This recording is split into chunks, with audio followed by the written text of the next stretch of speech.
मंडळी, कशाची तयारी आहे?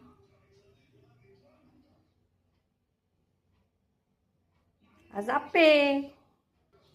हे बघा, हे जे भांडं आहे ना आप्प्याचं, माझं हे दगडी भांडं आहे.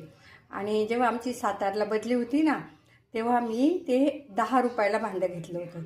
आज याला जवळजवळ झाले 36 वर्ष. तसं हे भांडं मी वापरते आणि याच्यात इतके सुंदर आप्पे होतात. मला हे सांगायचं, हे भांडं आहे ना, पण असतात त्याच्यामध्ये 10 रुपयाचं भांडं, पण त्याने ना मला खूप खूप आत्तापर्यंत. बघा, आता त्याच्यात आपण हे असं टाक.